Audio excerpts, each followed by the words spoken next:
nous allons commencer. Merci beaucoup pour votre présence. Pour établir un petit peu le cadre, donc on va faire nos conférences jusqu'à peu près 16 h.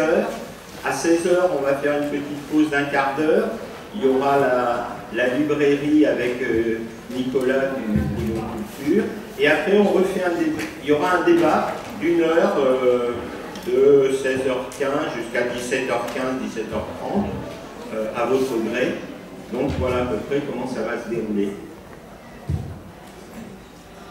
Alors, je voudrais remercier Jean-Pierre Lebrun et Marcos Zafiropoulos d'avoir accepté cette proposition de débattre. Ça m'est venu en lisant le livre de Marcos, où il questionnait un certain nombre de positions de Jean-Pierre, et on en parlait tout à l'heure avec Jean-Pierre Lebrun. C'est pas si fréquent que ça, que des personnes qui ont des positions un peu différentes puissent débattre entre eux. Alors je leur ai dit qu'on était à Caen, on était un petit peu extérieur à tous les enjeux et que c'était tout à fait possible. Alors, étonnamment, le premier colloque que nous avons fait à partir de notre association, c'était en 1998 à l'IRTS sur aussi la question du père. C'était père violent, père absent, père bafoué, et j'avais invité Jean-Pierre Lebrun et Marcos Zafiropoulos. Alors, si vous vous rappelez, et aujourd'hui c'est notre 10e colloque ou après-midi d'études. Et donc ça s'est fait, c'est en reprenant les archives que j'ai vu ça. Donc en 98, c'était après ces deux livres-là, enfin ces trois livres-là, il y avait était sorti donc en 97 Un monde sans limite, qui a été très important pour les cliniciens, et puis des choses peut-être un peu moins connues, mais que moi je lisais à ce moment-là, qui était de Marcos dans une maison d'édition qui s'appelle Anthropos. Ça s'appelait La haine, la jouissance et la loi, donc c'est 95, 96, enfin, vous verrez ça. Et puis l'autre, La règle sociale et son au-delà inconscient. Donc voilà, c'était à partir de ces livres-là que j'avais invité Jean-Pierre et Marcos.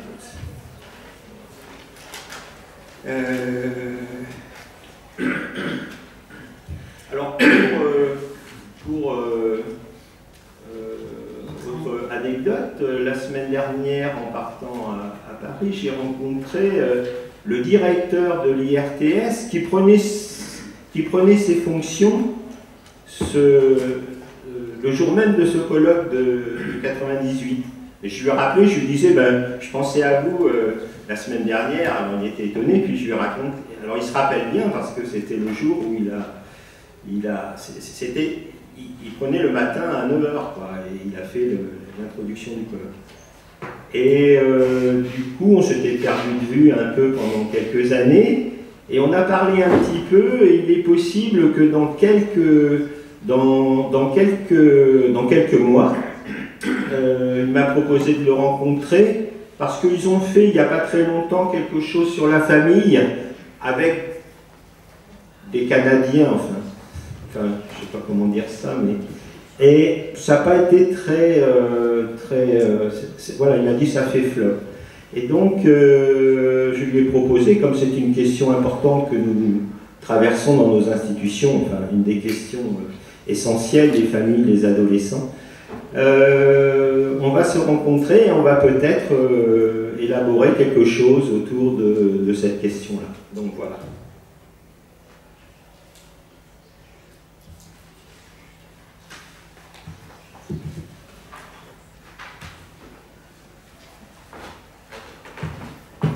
Alors, voilà.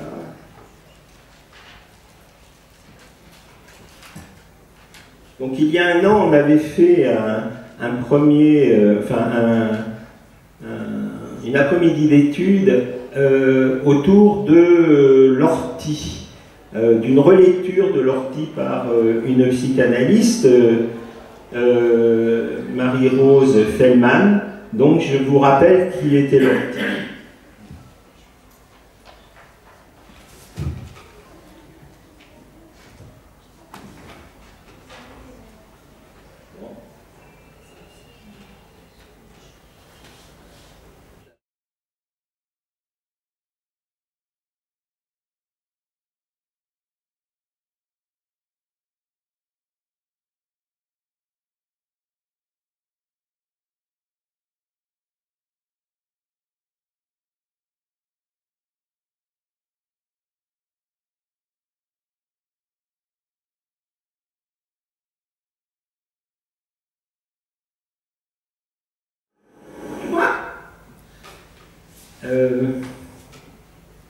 Donc l'ortie avait permis à Legendre, je ne sais pas si vous vous en souvenez, en 1988, et le livre est de 89, le crime du caporal Lortie traité sur le père, donc d'élaborer ce séminaire et ce livre.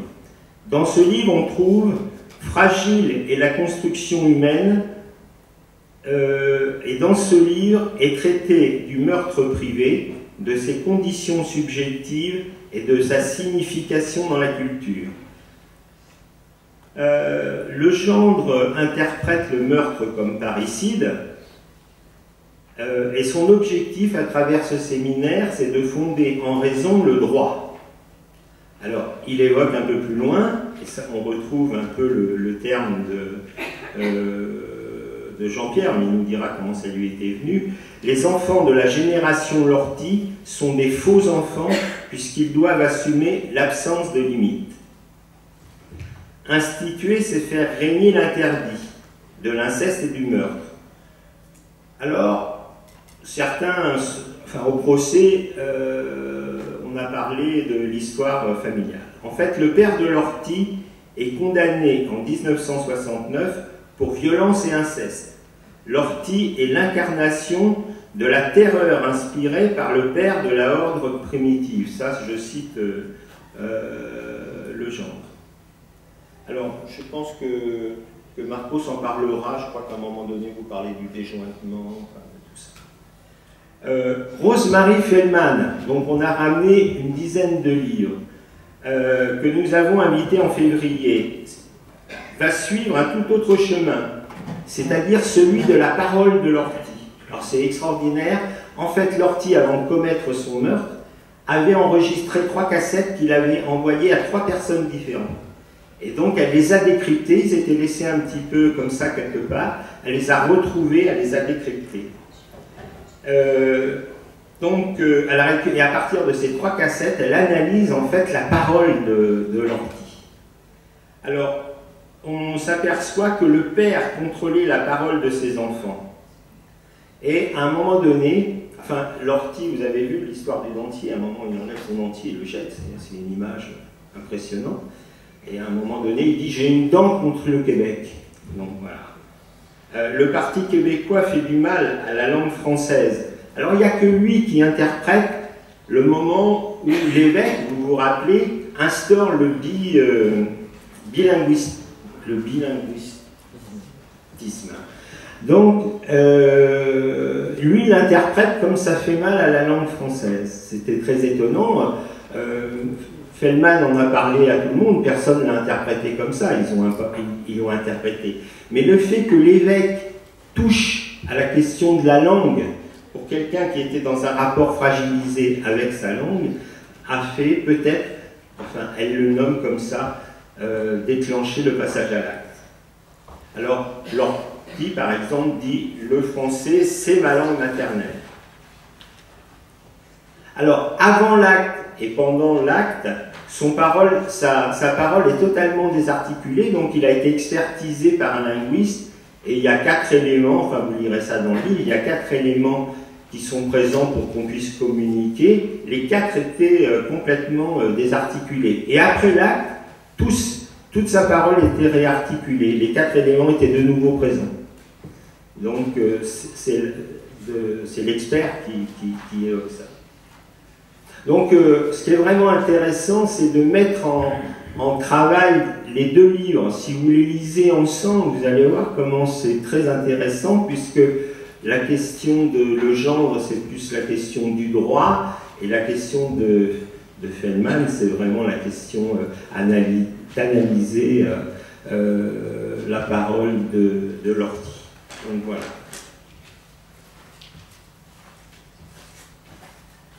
Alors, le deuxième.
Donc on va vous lire quelques passages d'un livre de Niki Tsinghal qui s'appelle « Mon secret ». Ce même été, mon père, il avait 35 ans, glissa sa main dans ma culotte comme ces hommes infâmes dans les cinémas qui guettent les petites filles. Subitement, les mains de mon père commencèrent à explorer mon corps d'une manière tout à fait nouvelle pour moi. Honte, plaisir, angoisse et peur me serraient la poitrine. Pour la petite fille, le viol, c'est la mort. L'été des serpents fut celui où mon père, ce banquier, cet aristocrate, avait mis son sexe dans ma bouche. À l'âge de 20 ans, je pris l'habitude de ronger ma lèvre supérieure. C'était un véritable tic. 20 ans plus tard, j'avais tellement maltraité ma bouche que je m'étais créé une deuxième lèvre. Je portais ma honte sur le visage. En 1952, j'avais alors 22 ans, je sortis d'une clinique psychiatrique de Nice après avoir subi 10 électrochocs et un traitement à l'insuline. Quelques semaines après ma sortie de l'hôpital, mon père, papa, m'écrivit une lettre. Cette lettre était une confession. La nouvelle de mon internement avait bouleversé mon père. Il était assailli par le remords. Il voulait se faire pardonner. Je montrai la lettre au psychiatre qui me soignait. Il prit une allumette et la brûla. Il me dit « Votre père est fou. Rien ne s'est passé. Il invente. La chose est impossible. Un homme, de son milieu et de son éducation religieuse, ne fait pas cela. » Alors, le père, des petits éléments que j'ai retrouvés en continuant à travailler autour de Niki, le père de Niki lui a donné le prénom, en fait, de son amour de jeunesse. C'était pas Niki, c'est quand même assez romantique, Niki, elle s'appelait Agnès. Voilà, son prénom. Pour analyser les tirs, alors vous avez vu, hein, ça tire quand même pas mal. Bon, ça correspond à ce qu'on peut analyser, ça peut nous aider pour ce qui se passe maintenant. Alors pour analyser les tirs, et d'une façon générale, peut-être le passage à l'acte. en lisant, comment dire, Le Gendre, et puis en lisant Niki, on pourrait dire qu'il faut plusieurs éléments. J'en ai trouvé 4, j'espère que le débat va pouvoir nous amener à complexifier tout ça. Il faut une faille subjective. Alors vous avez vu, on a retrouvé la phrase où Niki dit « J'avais tout pour être terroriste ». C'est d'une actualité étonnante. Donc c'est la faille subjective. 2, le contexte politico-culturel. Alors à son époque, les tirs, ce qui était très prégnant 60, 59, 60, 61, c'était la guerre d'Algérie. Et elle en parle. Ça tirait beaucoup autour de ce moment-là. Le contexte politique. Les événements de la vie familiale. Alors, elle a une tante, hein, c'est la famille Saint-Phal, elle a une tante qui avait tiré sur son amant au fusil. Voilà, ça lui est arrivé dans sa famille. Et puis, un autre concept que c'est Castoriadis qui m'en avait parlé dans un groupe de formation que j'avais à Paris. Il m'avait dit il y a un inconscient historico-social, hein, et donc des éléments de la répétition de l'inconscient historico-social. Alors, c'est très intéressant parce qu'il y a au moins 4 éléments aujourd'hui quand vous lisez Le Monde et d'autres éléments. Par exemple, alors on pourrait même dire un inconscient géographico-social, parce que tout ce qui est en train de se passer autour de Boko Haram, il y en a qui viennent d'étudier ça, vous savez, avec le Nigeria, etc. En fait, ils s'aperçoivent que le périmètre de l'action de Boko Haram, c'est un ancien califat du XVIIIe siècle, qui est en train, vous voyez, et que les frontières qui sont mises entre le Cameroun, etc., c'est des frontières issues du colonialisme. L'autre élément, par exemple, l'autre article que j'ai lu, c'était la difficulté de rapprochement entre les Juifs et les Polonais. Bien évidemment, ce qui s'est passé pendant la dernière guerre mondiale rend clair cette difficulté qu'ils ont à se parler entre eux aujourd'hui. L'autre élément, c'est le Rwanda, et je crois que vous aviez publié des choses là-dessus. Et puis, tous les débats qu'il y avait eu sur l'ex-Yougoslavie, quand ils se sont massacrés, hein, il y a eu la résurgence d'éléments qui dataient du XIVe siècle, du XVIe siècle, etc. Il y a eu beaucoup d'articles qui sont sortis là-dessus. Donc, je vous propose ces 4 éléments-là pour comprendre. En tout cas, Niki a dit « l'art m'a sauvé ». Donc je crois que développer dans nos institutions avec nos jeunes, et je crois que c'est en train de se faire, que ça se fait, que c'est un peu passé inaperçu, mais qu'on va essayer de lui donner toute son importance, développer des activités culturelles dans nos institutions, avec des artistes, qui est très important, il ne faut pas que ça soit obligatoirement des arts thérapeutes, il faut que ce soit des artistes, c'est-à-dire des personnages hétérogènes, hein, vraiment le vrai artiste. Vous voyez ce que je veux dire. Donc, je vais vous lire un compte-rendu, alors vous allez voir, les coïncidences sont étonnantes. C'est un compte-rendu que m'a donné une directrice d'établissement sur une activité théâtrale qu'elle fait, et le compte-rendu, on lui a donné le 7 janvier 2015. Et celui qui fait le théâtre, il écrit dans son compte-rendu « Le fait que chacun a compris l'importance en jeu de coopérer avec son partenaire, d'autant plus quand on s'embarque dans l'improvisation. Il s'agit bien de construire à deux une histoire en étant à l'écoute de l'autre et non d'imposer seule sa vision. M est un jeune très grand, imposant physiquement. Lors d'une séance, il a pu faire part aux autres d'une découverte pour lui.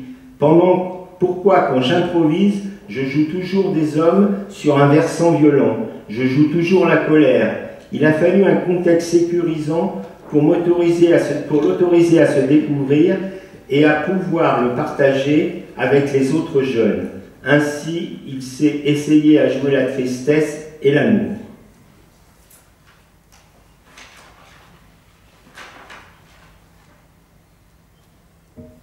Alors, l'autre élément, c'est peut-on, vous avez vu dans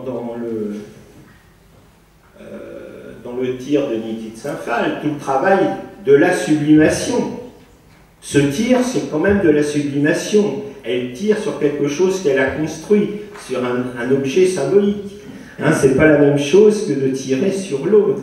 Alors la question qui se pose aujourd'hui, c'est est-ce qu'on va considérer sur le même plan ce qui est de l'ordre de la production artistique ou autre, ou est-ce ce qui est de l'ordre de la représentation, et ce qui va être de l'ordre du fait. Alors, va-t-on poursuivre au tribunal les carabins qui nous dessinent ce genre de dessin? Vous avez suivi ça? Alors, l'autre point, c'est la question du phallus. Alors, je pense que c'est présent dans vos livres, mais on va voir comment. Père, mère, enfant ne parle. Alors ça, c'est une phrase donc le père et sa fonction en psychanalyse, c'était Joël Dor, hein, qui avait fait date à l'époque, ce livre-là. Donc c'est 92, je crois, hein, 91, 92. Bon, je ne vais pas le trouver forcément. Bon, enfin, début 90. Début 90. Donc, il écrit « Père, mère, enfant ne parviennent à se discriminer dans cette triangulation que pour autant qu'ils sont tous référés à un quatrième élément, le phallus. » Ça, c'était en bonne doxa psychanalytique. Alors, depuis les années 70, depuis la question du féminisme, justement, le phallus n'est-il pas mort et enterré? Et ça, c'est l'envers. Vous avez vu l'affiche du cinéma, du film de Niki de Saint-Phal, Daddy. Hein, c'est l'enterrement, c'est la mise en bière du phallus. C'est vraiment, quand on voit ça après coup, c'est pas rien. Donc, c'est l'affiche du film de Niki. Octave Manoni, alors j'ai tiré une cinquantaine d'exemplaires. On a exhumé, enfin en lisant Niki, j'ai vu que Octave Manoni avait écrit quelque chose sur ce film Daddy de Niki de Saint-Phal, et puis en téléphonant de façon très, très sympathique à une secrétaire du Pariscope actuel, elle a regardé dans les archives et elle a retrouvé l'article d'Octave Manoni, donc il y en a quelques exemplaires, je pense que vous l'avez pris. Donc Octave Manoni écrit: dans ces images du film, le phallus est partout présent, sous forme de carottes, de sorbets, de faux moulages, plus comiques qu'obscènes ou révoltants. C'est une façon de reconnaître la prévalence que les psychanalyses lui attribuent, prévalence qui n'a rien à voir avec la prétention des mâles à dominer sur les femmes. Alors, la question aujourd'hui, c'est peut-être la question de la récusation. Et je crois que c'est un des termes que je reprends de Jean-Pierre Lebrun. Je vais citer. Donc, Pierre. Voilà. Le discours social actuel, récusant le phallus, invite donc subrepticement à ce que l'enfant reste seulement l'objet A de la mère plutôt que d'être son phallus. Alors, quand on regarde, je n'ai pas compté tous vos livres, mais quand on regarde vos deux livres, alors Jean-Pierre, il y a à peu près un chapitre sur 50, il y a le phallus. Marcos, dans votre livre, c'est, vous le citez 2-3 fois dans le principal article, vous le citez 2-3 fois. Et combien de fois il apparaît dans ce livre-là des années 92? 73 fois. Qui peut écrire un livre de 130 pages avec 73 fois le mot phallus aujourd'hui?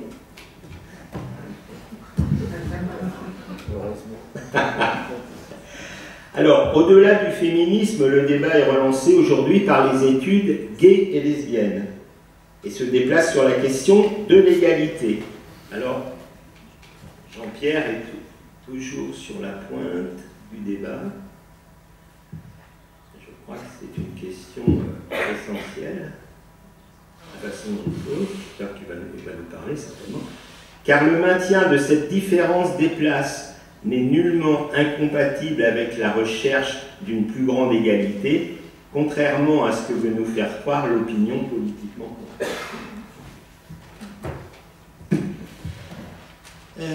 Alors le débat qui vient, comment mettre en œuvre, alors je pense qu'on va essayer de monter quelque chose sur controverse autour des nouvelles sexualités.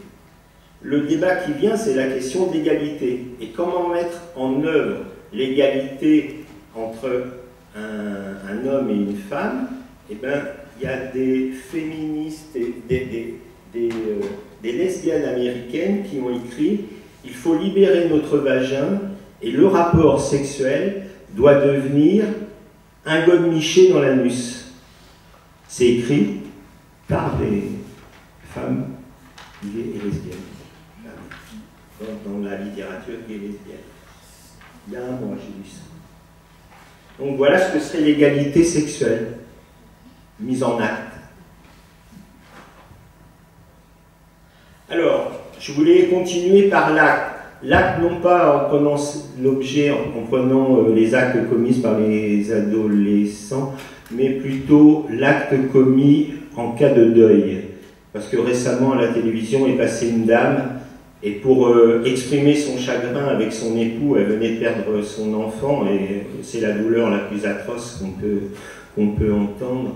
Quand on travaille en pratique hospitalière, en clinique hospitalière, on a reçu des personnes dans des états dépressifs graves, justement à la suite d'événements de cet ordre, et on s'aperçoit qu'effectivement, dans la suite, il y a beaucoup d'actes qui se produisent de la part généralement de la maman et du papa aussi, mais de façon tout à fait différente. Et la dame, par exemple, une maman mettait toujours l'assiette de l'enfant mort sur la table. C'est terrifiant pour les autres enfants. Et c'est les autres enfants qui lui ont dit « Est-ce qu'il faut qu'on soit mort pour que tu nous aimes ?» Et là, à partir de ce moment-là, elle a pu avancer un petit peu dans son travail. Donc la dame, elle n'a pas trouvé mieux de punaiser 2 photos de l'enfant sur le lit, sur le bois de lit. Un de chaque côté, un pour elle et un aussi pour son mari pour qu'il se rende bien compte. Le pauvre homme, enfin, l'homme, il souffre d'une façon tout à fait différente que la dame, on pourra en parler. Le pauvre homme, il a quitté le lit, la maison, il a divorcé. Donc, et elle disait, il m'a abandonné, c'est un vrai salaud. Voilà. Donc, je fais passer ça, on verra si on fait quelque chose là-dessus. Je voudrais terminer par, je crois que vous deux vous en parlez, par le matriarcat. Alors, Niki de Saint-Phal, elle en parle de façon marrante du matriarcat. Elle évoque ça comme ça. Le capitalisme et le communisme, qui sont des patriarcats, ont échoué. On pourrait essayer le matriarcat. Dans un autre contexte, on lui pose la question. Monsieur Tengeli, pas de problème. Avec Monsieur Tengeli, pas de problème, il est pour le matriarcat. Sauf que dans une discussion avec plusieurs personnes qui l'ont connu, plusieurs personnes m'ont dit « Ah, pauvre Niki avec Tengeli ». Et puis une phrase qui est rapportée par plusieurs, une phrase de Tengeli. Niki, tu pourrais ne pas venir à mon vernissage, j'aimerais dû avec des femmes jeunes. Vous voyez, c'est très matriarcal.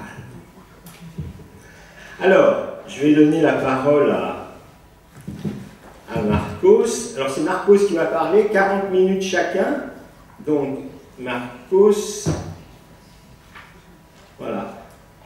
Alors, je dirais, alors Marcos, la violence, déclin du père ou effet du père mort, ou du père pas tout à fait bouffé. jusqu'au bout hein, du cadavre. Et puis sinon, c'est donc sous les ressorts de cette nostalgie du père. Alors ça, c'est le petit objet de la controverse. C'est donc sous les ressorts de cette nostalgie du père, toujours à retrouver dans l'exercice des idéaux religieux, mais aussi politiques et guerriers, que les névrosés s'engagent volontiers dans des actes morbides. Et plus modestement, pour ce qui nous intéresse directement ici, je dirais que c'est aussi cette nostalgie qui assure le plus sûrement le succès de la théorie du déclin du père dans le champ de l'anthropologie psychanalytique, où Lacan l'a incontestablement installée, et où les évolutionnistes la relancent sans cesse, parce que très probablement, ils ont tout autant à faire avec ce besoin d'origine infantile le plus fort. Reste que du point de vue de la clinique de Freud, nous sommes fondés à qualifier ce fragment théorique comme une survivance infantile. Marcos, à vous la parole. Très bien. Bien, donc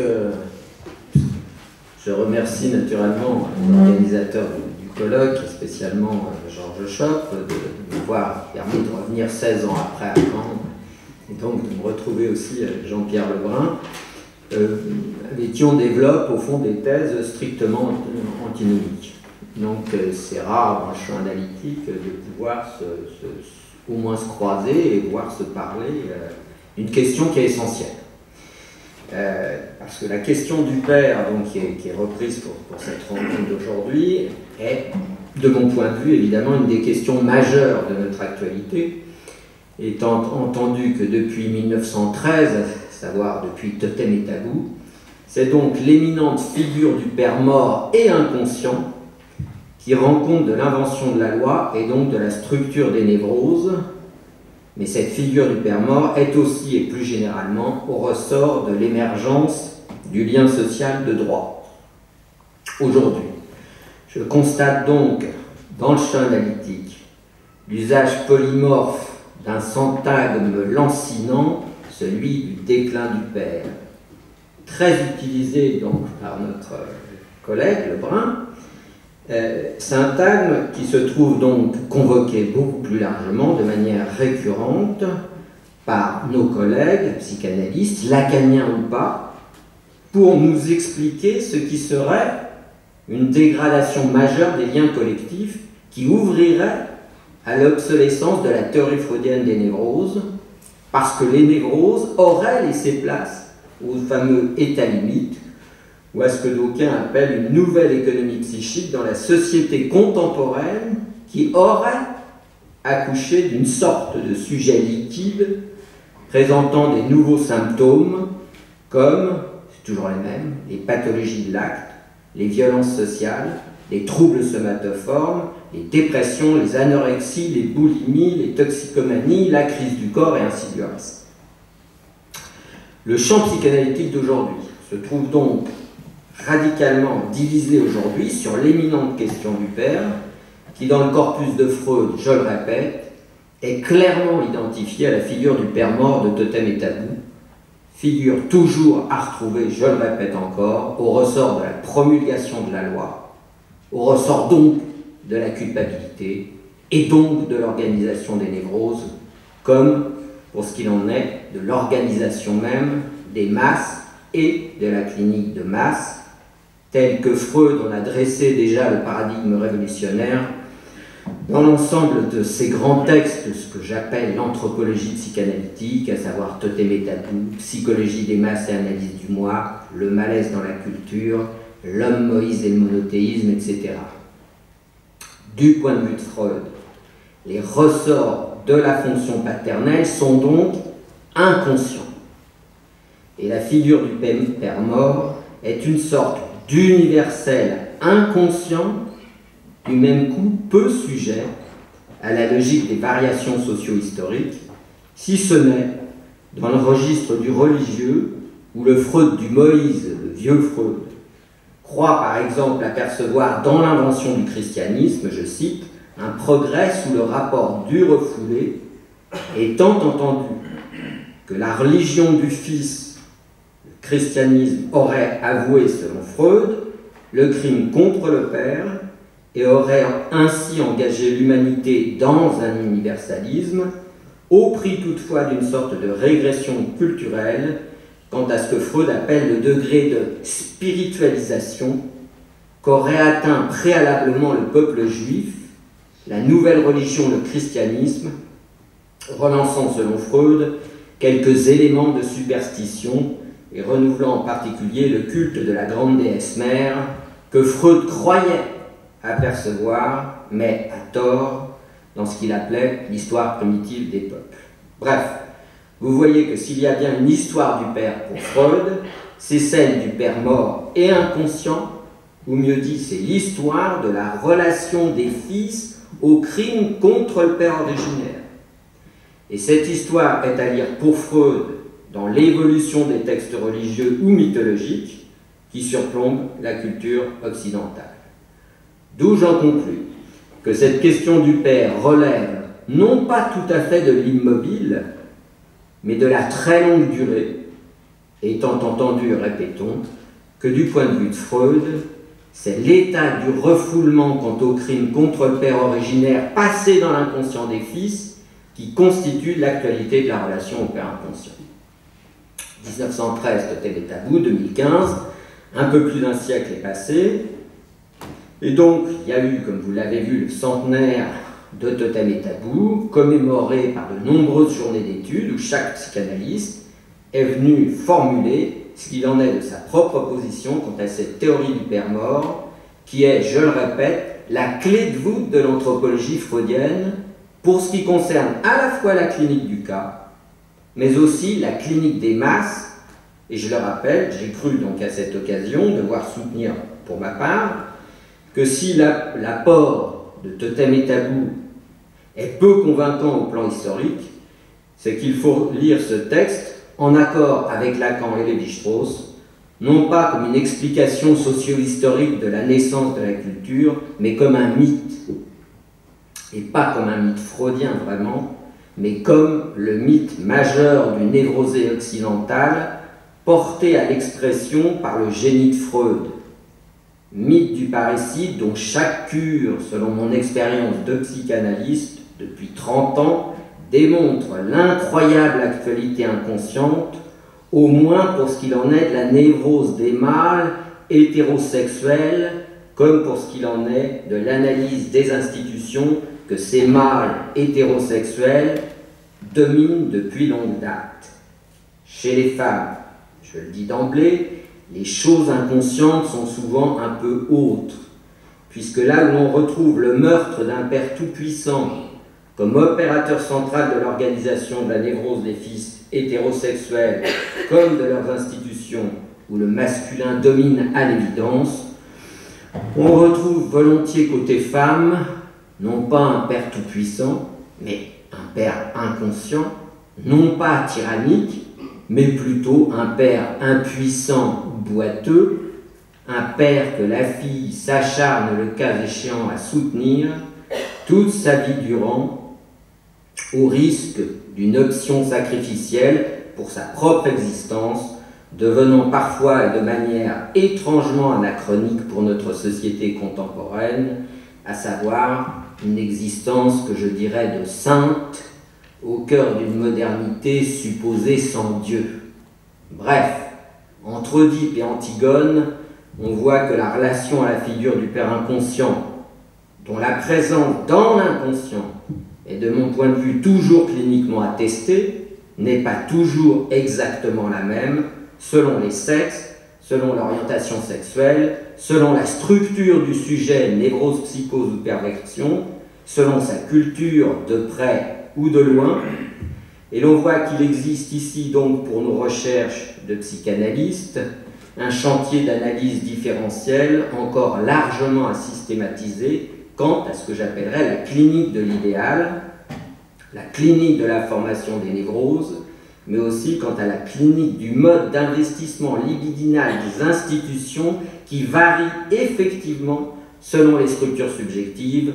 Le névrosé n'investit pas les institutions comme le psychotique et pas comme le pervers. Mais aussi, cet investissement varie selon les sexes ou les genres et les univers culturels.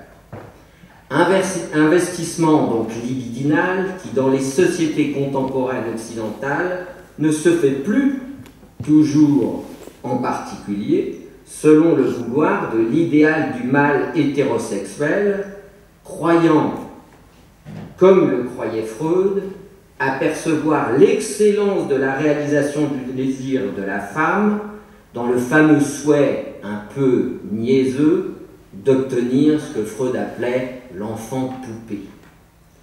Ce souhait, d'où se déduit pour Freud que la fille sortirait de l'Oedipe par la voie de l'idéalisation de la mère, ce qui entraîne une cascade d'incidences cliniques qui sont, de mon point de vue, autant d'impasses, nous portant en particulier à imaginer que l'idéal du destin de la femme comme femme, et du point de vue de la femme elle-même, résiderait dans les limites du foyer, ce qui est totalement démenti par l'histoire des femmes en Occident, au moins pour le dernier siècle.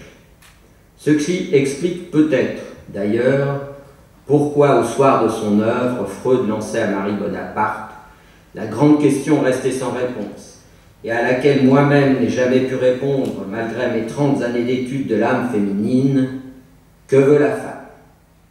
On voit donc que pour ce qui concerne la recherche sur la société contemporaine, tout ce qui commande en particulier aux Freudiens de révisiter à nouveau frais ce que j'ai appelé la question féminine, vous trouverez un article là-dessus, ou encore concernant l'analyse du désir de la femme comme femme et l'incidence immense du désir de la femme aujourd'hui dans la modernité.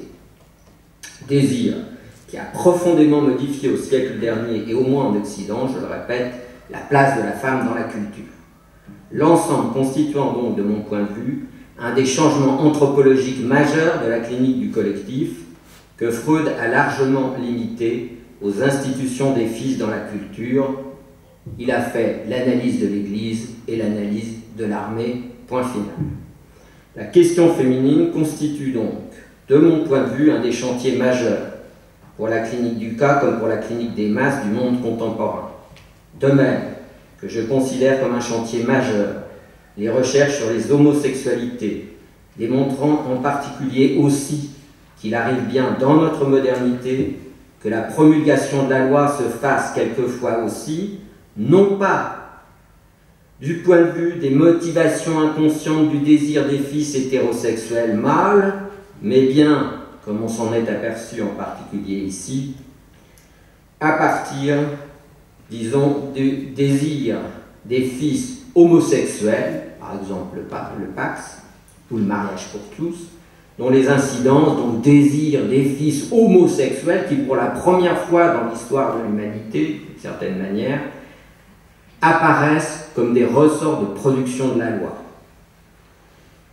Même chose, et ceci a des importances immenses, en particulier dans le champ médical. Je laisse de côté la grande question du sida, pour simplement évoquer avec vous cette querelle sur la gestation pour autrui, par exemple, que la question de l'adoption par les couples homosexuels hommes pose, gestation pour autrui, qui angoisse, comme on l'a vu, une part de nos familles traditionnelles, brutalement devenus des militants de la manif pour tous, très angoissés, faute sûrement d'apercevoir, de mon point de vue, que la gestation est, en particulier, toujours pour l'autrui de la culture, faute de quoi l'enfant resterait soudé à la jouissance de la mère et il serait engagé dès lors vers le délicat destin de la psychose. Voilà pourquoi aussi je soutiens que l'enfant fait partie, le phallus, fait partie des avoirs du père et non pas des avoirs de la mère, comme on le croit trop souvent. Bon, si la relation au père inconscient et ses incidences sociales n'est donc pas la même chez la fille que chez le garçon, s'il arrive maintenant que dans notre monde contemporain, la promulgation de la loi comme des règles sociales ne relève plus seulement de la domination masculine perpétrée par le mâle hétérosexuel névrosé œuvrant au nom du père mort, on constate face à ces changements majeurs que connaît la modernité tardive des sociétés occidentales, l'étonnante émergence dans le champ analytique d'aujourd'hui d'une théorie évolutionniste devenue dominante et qui relance, je le répète, de manière récurrente, le diagnostic d'un fameux déclin du père ou d'un déclin de la fonction symbolique qui serait arrivé à une telle extrémité que, loin d'assister à ce que Bourdieu appelait la reproduction sociale élargie des institutions de masse, la famille, l'école, l'État, etc., reproduction qui naturellement ne va pas sans changement majeur à analyser en permanence, comme je viens de le souligner, selon nos camarades évolutionnistes, nous assisterions à un vidage des liens sociaux et à l'émergence de cette nouvelle économie psychique qui réunirait, je le répète, une liste impressionnante de nouveaux symptômes: violence sociale inédite, troubles somatoformes, dépression, manie détoxique, anorexie, automutilation, tatouage pour se reconstruire un corps, suicide, etc. Bref, nous assisterions à l'émergence de ce que j'appellerais un sujet liquide et postmoderne, désormais sans libido socialisante et présentant un ensemble de traits symptomatiques, toujours à retrouver sur le fond non pas des névroses, mais sur le fond des états limites, des psychoses blanches ou ordinaires, voire sur le fond des traits symptomatiques qui indiqueraient l'ère d'une perversion généralisée qui caractériserait l'homme de cette modernité que quelques essayistes par ailleurs ont décrit avec plus ou moins de bonheur, non pas dans la logique du paradigme de la reproduction sociale élargie des institutions, mais dans le paradigme de ce qu'on connaît comme l'ère du vide, Lipovetsky, ou encore de la société liquide du fameux Zygmunt Bauman, société liquide dans laquelle on assisterait à l'effondrement des liens sociaux, au premier rang desquels le lien familial, désormais réputé sans objet. Alors je dis tout ça pour dire à la fois que la société contemporaine exige bien des Freudiens une forte relance de nos recherches d'anthropologie psychanalytique sur deux axes.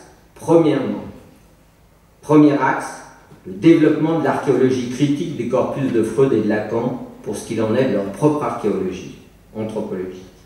Deuxièmement, une relance permanente de la clinique des masses ou de la construction donc des objets de l'anthropologie psychanalytique auxquels je me suis consacré depuis longue date, comme je me suis aussi consacré à l'archéologie critique des textes de Lacan. Vous voyez donc chez Puf, Lacan les sciences sociales, Lacan et Lévi-Strauss, et mon dernier Du père mort au déclin du père, qui d'une certaine manière vaut comme une introduction à ma lecture de l'anthropologie de Lacan, qui pose clairement la délicate question, donc j'essaye dans ce texte de poser clairement la délicate question de l'actualité de la psychanalyse aujourd'hui. Où va la psychanalyse? Question que j'ai formulée aussi brutalement dans l'intitulé de plusieurs articles, sous l'expression « De quoi le déclin du père est-il le nom ?» Alors pour ouvrir le débat, jugé sur pièce, et en venir maintenant directement aux formulations lacaniennes de cette thèse évolutionniste, je relèverai pour mes morceaux choisis pour vous que le récent ouvrage du leader des forums lacaniens, une femme, indique joliment donc qu'on assisterait dans notre société contemporaine, je cite, à la fin de la libido socialisante. Ce leader diagnostic du même mouvement, je cite, la fin de tous les semblants, la fin de l'exception paternelle, car pour cette pensée, ce diagnostic, il s'agit bien de ça, à savoir de l'éloignement du père freudien ayant définitivement abandonné la subjectivité des sociétés occidentales d'aujourd'hui. D'où l'idée, dans ce corpus, de ne plus mettre l'accent sur la clinique des névroses, ni sur les formations de l'inconscient, supposé jusque-là se déduire des règles de la parole et du langage, ou plus généralement, la logique de l'inconscient se déduit des règles de la fonction symbolique, mais comme la fonction symbolique est aujourd'hui déclarée cliniquement morte, alors il n'y a plus, naturellement, de formation de l'inconscient. Il s'agit donc, pour cette camarades de mettre maintenant l'accent sur la clinique d'une figure morbide, non pas d'un sujet du symbolique, c'est terminé, mais sur la figure d'une sorte de prolétaire moderne qui serait soumis à la puissance nocive d'un pouce à jouir extrêmement mal défini, quelle que soit d'ailleurs la position de classe occupée par ce supposé prolétaire, pour lequel il faudrait donc entreprendre en urgence de, je cite, réinventer l'inconscient, selon le titre éponyme de l'ouvrage de notre collègue. Alors, autre grande voix lacanienne, je cite, « En tant que clinicien, j'observe qu'il n'y a plus de relation sociale que l'on puisse vivre comme satisfaisante, ni avec ses parents, ni en couple, ni avec ses amis, ni avec soi-même. Nous sommes à la fois entièrement libres et exposés à une dictature originale et inattendue, celle de la satisfaction et des objets de satisfaction. » Soutient donc de son côté le leader de l'école pratique des hautes études en psychopathologie, ajoutant par ailleurs que les symptômes modernes qui se déduisent du déclin du père doivent nous mettre sur la piste de sa contrepartie logique, à savoir celle du retour du matriarcat, qui conduit le doyen de cette école à prophétiser l'approche inexorable de la figure d'un dictateur qui prendrait cette fois la silhouette d'une femme ou encore de la mère, bien en accord avec sa théorie du retour du matriarcat. Alors, il faut être très clair au plan anthropologique, il n'y a rien à craindre d'un retour du matriarcat parce que le matriarcat n'a jamais existé dans l'histoire des civilisations. Enfin, et du côté du leader de l'AMP, plus grosse association, disons, plus importante peut-être, lacanienne, leader qui a la lourde tâche, comme vous le savez, d'éditer les séminaires de Lacan, on peut rapidement se reporter à la 4e de couverture du dernier séminaire, Le désir et son interprétation, publié, pour lire sous sa plume, je cite, « Jusqu'à une époque récente, nos boussoles, si diverses qu'elles soient, indiquaient toutes le même nord, le père. On croyait le patriarcat un invariant anthropologique, dit-il. Son déclin s'est accéléré avec l'égalité des conditions, la montée en puissance du capitalisme, la domination de la technique. Nous sommes en phase de sortie de l'âge du père, conclut enfin clairement cet auteur. D'où le fait que 5 mois plus tard, dès novembre 2013, à l'appel de l'AMP, on a vu dans les rues de Buenos Aires 1600 personnes venant du Brésil, du Chili, de Bolivie, d'Équateur, du Pérou, du Venezuela, converger vers l'hôtel Panaméricaine pour, écrit l'hebdomadaire argentin Clarín, s'interroger sur quoi? Sur cette crise de la fonction paternelle qui s'incarnerait dans, je cite, la fascination de la violence extrême, les boulimies compulsives, les lacérations pour sentir son corps ou pour ne pas le sentir, les automutilations pour se déprendre du phallus, comme signifiant les nouvelles manières non pas de se construire un corps, mais un bord, etc. Bref, autant de symptômes morbides, supposés une nouvelle fois, comme d'habitude, accompagner l'augmentation exponentielle de l'autisme et de la bipolarité dans une société moderne qui serait caractérisée par le défaut de règles, l'absence de l'universel organisateur laissant les corps livrés à la loi de la jouissance, face à la perte des signifiants maîtres qui ne marquerait plus le corps dans un monde où l'insatisfaction serait devenue insupportable, dans un cadre très général du discours de la science, monstrueusement allié, comme d'habitude, au discours capitaliste. En conclusion de cette logique, la mission des psychanalystes serait donc de permettre aux individus de reprendre pied enfin dans un monde désarticulé et des relations liquides, monde moderne, dont on comprend pourquoi, naturellement, l'analyse de Lévi-Strauss est déclarée ici obsolète et que se trouve alors promue en contrepartie l'inspiration de l'autre Zygmunt, non pas Sigmund Freud, mais Zygmunt Bauman, que certains présentent comme le grand penseur de la postmodernité. Bon, 1600 lacaniens issus de toute l'Amérique latine et confluant vers le centre de Buenos Aires, ça impressionne la presse. Et je dirais pour aller vite que si la libido socialisante ne fonctionne plus et que chacun se trouve en proie aux affres de l'individualisme morbide du fait du déclin du père ou de son nom, resterait au moins, comme on le voit ici, une foule partageant la même conviction, ici la foule des Lacaniens, prête à s'engager comme un seul homme et répondant du même coup, au moins de manière pratique, à la question que je me suis posée une fois de plus, de quoi la théorie du déclin du père a-t-elle le nom? Eh bien, je répondrai ici pour aller vite, que le syntagme de déclin du père apparaît maintenant comme le signifiant maître du défaut de signifiant maître, orientant ce qu'il arrive donc à des collègues d'appeler leur mission, dont on ne sait plus vraiment en quoi elle consiste, si ce n'est ici à diagnostiquer l'avènement d'un monde hypermoderne où la clinique freudienne des névroses et des structures de masse est déclarée obsolète. Un monde sans inconscient car sans limite, écrit en particulier Jean-Pierre Lebrun, un monde où il faudrait réinventer l'inconscient, dit Colette Solaire, sans véritablement donner naturellement le mode d'emploi.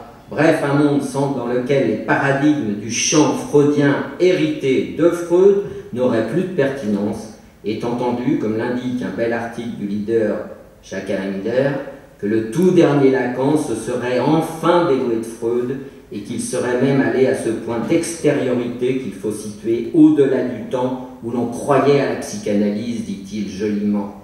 Faut-il donc se décider collectivement à suivre cette thèse dominante du déclin du père, voir cet excursus formidablement héroïque de Lacan hors du champ freudien et hors du temps où l'on croyait à la psychanalyse, peut-être en phase, pour être en phase avec le temps de la modernité qui serait celui de l'autisme et de la bipolarité? Eh bien, c'est très exactement à cette question que j'ai contribué à répondre avec mes derniers ouvrages sur l'archéologie critique de la pensée de Lacan, où j'examine en particulier les attendus théoriques de cette théorie du déclin du père, qui n'est pas une invention de nos collègues, et sur laquelle je reviens maintenant en indiquant une nouvelle fois que ce signifiant maître de déclin du père qui oriente toute la thèse évolutionniste de l'hypermodernité ou de la sortie de l'âge du père n'est en rien, comme on pourrait l'imaginer, une invention de nos collègues, voire une invention du tout dernier Lacan qui se serait dédoué de Freud, mais c'est le syntagme qu'avait promu le jeune Lacan de 1936-38, jeune psychanalyste de 37 ans, qui cherchait du côté de la sociologie du jeune Durkheim une sorte de suppléance à la théorie freudienne du père mort et inconsciente de Totem et Tabou, que Lacan déclarait alors vicié dans son principe et peu apte à répondre à l'existence des traces du matriarcat partout sous-jacentes à la culture antique, disait-il, parce qu'il soutenait ça en 1938 en s'inspirant du fameux Bachhofen, avant que d'apprendre grâce à Lévi-Strauss et dès les années 50 qu'il n'y eut jamais de matriarcat, je le répète, dans l'histoire des civilisations, ce qui devrait rassurer au passage nos camarades. Mais bref, je vais encore le répéter, la théorie du déclin de l'imago paternel ne fut donc pas inventée par le Lacan dénoué de Freud au temps de l'autisme ou encore par le Lacan d'après Freud, mais ça a été inventé par le jeune Lacan de 37 ans, le Lacan que je dirais pour faire vite, le Lacan d'avant Freud, ou le Lacan d'avant son retour à Freud. Un Lacan qui expliquait ce déclin du père, donc, par la fameuse théorie de Durkheim, qui avait formulé dans son cours de Bordeaux le jeune Durkheim, jeune sociologue aussi de 37 ou 38 ans, ce qu'il appelait la loi de la contraction, qui aurait fait passer la famille occidentale de ses formes larges et harmonieuses au trognon de famille que Durkheim croyait avoir sous les yeux, non pas dans notre monde hypermoderne, mais dans ce qu'il appelait la société conjugale du XIXe siècle, que Durkheim considérait, parce que conjugale, comme une société lourde d'anomie et de pathologies morbides, au premier rang desquelles le suicide.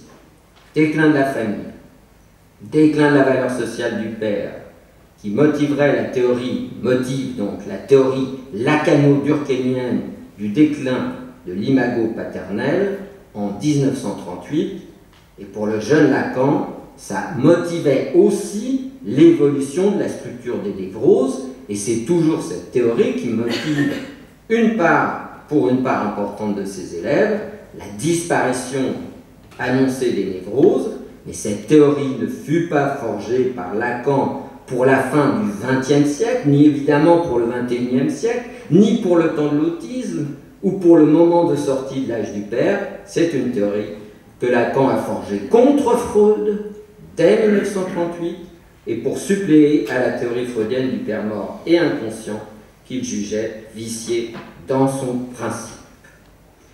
Donc, en cherchant à sortir de cette conception mythologique du père, Lacan faisait du même coup prévaloir le très jeune Lacan une théorie de la valeur sociale du père ou du chef de famille dont la valeur évoluerait selon la variation historique de la puissance de la famille, parce qu'il croyait, Lacan, avec Durkheim, qu'il y aurait eu dans l'histoire de la culture occidentale une sorte de contraction institutionnelle de la famille qui aurait ouvert à l'anomie, disait Durkheim.